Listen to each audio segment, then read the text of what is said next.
Of course, in spite of all the trouble that Cambridge is going through at the moment with the scandal of Jason Arday, there will still be some students signing up for sociology undergraduate study at Cambridge University. I don't know how to explain that, but spare a thought for those fools that are signing up to study at Cambridge. You know, you've got the prestige, apparently, of going to study at Cambridge, even if it's under the sociology department, which has distinguished itself in not being rigorous and diligent in how it appoints professors. So spare a thought for these fools. This is Cambridge University, whose pedigree has produced people like Isaac Newton, people like C.S. Lewis, people like Michael Faraday. And I have come to the belief that sociology is a crock. Sociology is actually not a science. Sociology should not be taught at Cambridge. I did 2 years of sociology as part of my undergraduate as a physiotherapist, and even at the time in the late 90s, I thought sociology is a crock.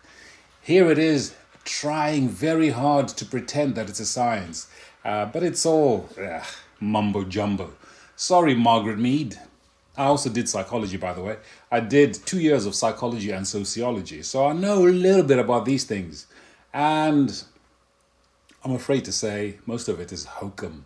It's hokum pretending to be academic, and sociology as a department should just be burnt down at Cambridge. And true knowledge be left to things like, the pursuit of true knowledge be left to things like physics, chemistry, literature.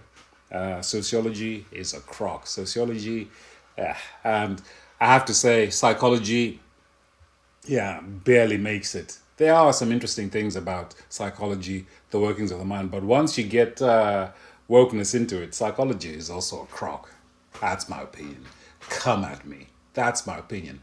If your son or daughter is going to Cambridge to study sociology, psychology, even at Cambridge, I feel sorry for you.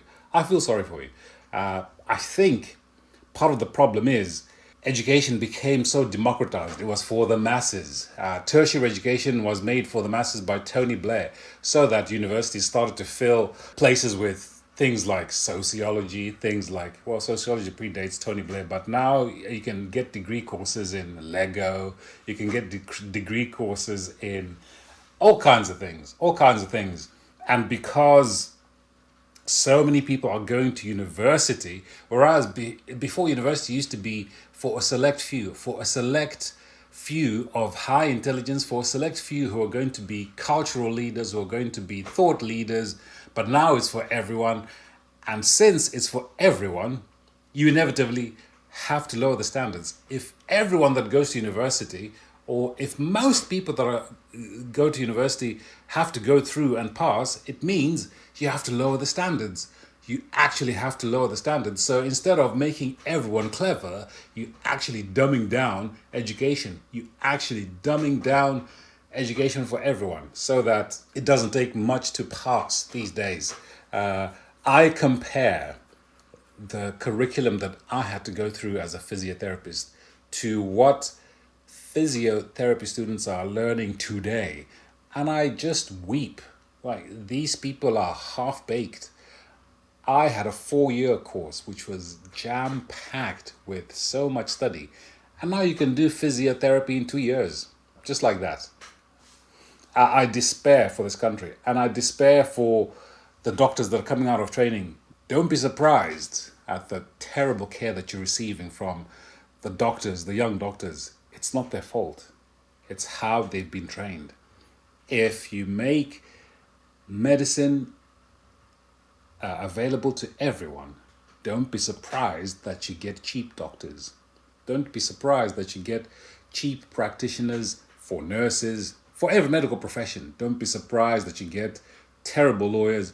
Don't be surprised that you get terrible teachers, because, hey, tertiary education is now for everyone, not for a select few, not for people that actually merit tertiary education. So thank you, Tony Blair. Jason Arday is a result partly because of Tony Blair. Now, you know me, I don't want to be just a doom and gloom person. I think tertiary education can still be rescued, which is why I commend Selden College to you. Which is why I commend Selden College in Oxford, which is not for everyone. It's for a select few. It's for people that have, for a start, have a Christian witness, Christian convictions. We recognize, just like Cambridge of old, that God is our light. The motto of Cambridge University, I can't remember the Latin, Dominus est lux meum, possibly.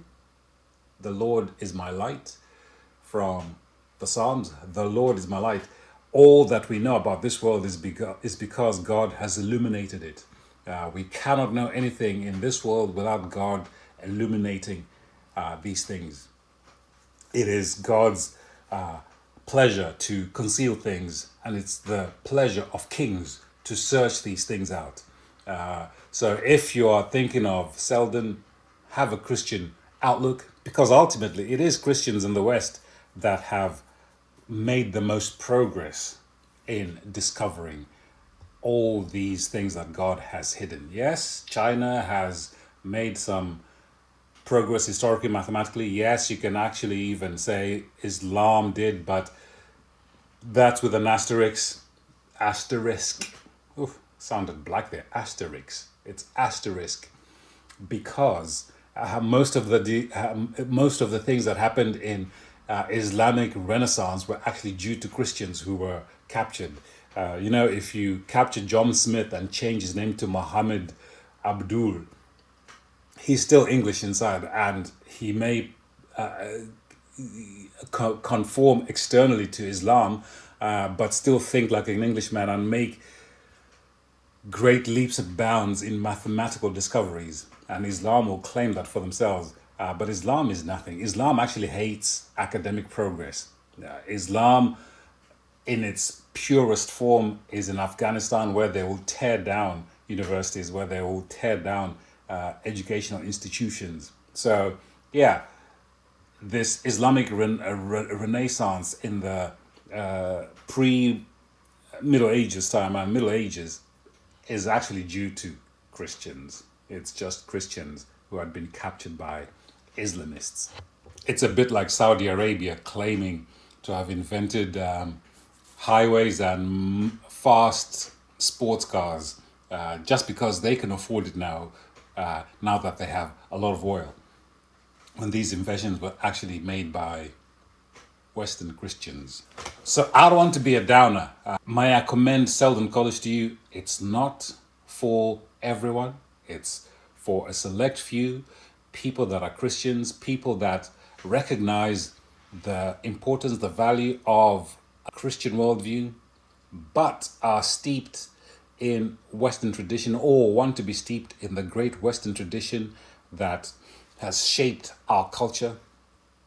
People that are not embarrassed to admit, not just to admit, but to be proud of the great Western cultural tradition that has shaped this country, stretching all the way back to Greek times. And while I commend Selden, my son won't go to Selden in all likelihood, because he's not that clever. He's not that clever. He is actually dually enrolled with a university in America. He's being educated at home by me, but he was also enrolled at Southeastern University in Florida. So the work that he does at home, he submits to a professor, an actual professor in Florida, through whom he gets credits, college credits. So when he finishes his last year of high school, he'll actually be halfway through or 2/3 through a degree, a bachelor's degree, which is exciting. Like I said, he's not clever enough for Selden. Selden is not for everyone, but he's getting college or university credits. He hopes to join the Air Force, which I'm encouraging him to do, because I think serving your country is a good thing. We've had one join the army, and the next one looks like he'll be joining the Air Force. All good things. All good things. and all far better than going to Cambridge to study sociology. If my son were to go to Cambridge, I'd actually just tell him to go and study physics and maybe engineering and be like James Dyson rather than Jason Arday.